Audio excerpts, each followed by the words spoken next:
చిన్న చిన్న సినిమాలతో పెద్ద హీరోల దృష్టిలో పడి ఇప్పుడు తమిళ్లో మోస్ట్ వాంటెడ్ డైరెక్టర్లు అయిపోయారు ఈ ముగ్గురు.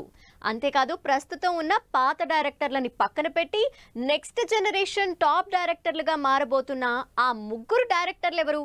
తమిళ సినిమాల్లో ఎంత మాస్ ఉంటుందో అంత ఒరిజినల్, అంత క్రియేటివ్, రూటెడ్ సినిమాలుంటాయి. స్పెషల్లీ కమర్షియల్ సినిమాల్ని పెద్దగా ఇష్టపడని ఈ జనరేషన్ ఆడియన్స్ ని అట్రాక్ట్ చేస్తూ న్యూ జనరేషన్ డైరెక్టర్లుగా అవతరిస్తున్నారు నెల్సన్ దిలీప్, లోకేష్ కనగరాజ్, కార్తిక్ సుబ్బరాజ్.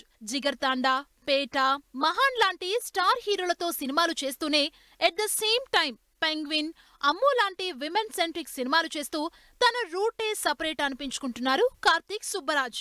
లేటెస్ట్ గా సూర్యతో అనౌన్స్ చేసిన సినిమాని జూన్లో స్టార్ట్ చేస్తూ ఆడియన్స్ కి మరో కొత్త ఎక్స్పీరియన్స్ ఇవ్వబోతున్నారు కార్తిక్ సుబ్బరాజ్. కమర్షియల్ సినిమాల స్పేస్ లోనే ఆడియన్స్ పల్స్ పట్టుకొని హిలేరియస్ కామెడీతో సాలిడ్ ఎంటర్టైన్మెంట్ ఉండేలా తన సినిమాల్ని చేసే నెల్సన్ దిలీప్ కుమార్ జైలర్ తో ఒక్కసారిగా స్టార్ డైరెక్టర్ లిస్ట్ లో జాయిన్ అయిపోయాడు. రజనీకాంత్ ని సరికొత్తగా పవర్ఫుల్ గా ప్రజెంట్ చేసి బ్లాక్ బాస్టర్ హిట్ కొట్టిన నెల్సన్ ప్రస్తుతం జైలర్ 2 పనుల్లో ఆడియన్స్ కి మరో క్రేజీ సినిమాని రెడీ చేస్తూ ఆడియన్స్ లో స్పెషల్ ఇమేజ్ ని క్రియేట్ చేసుకుంటున్నారు.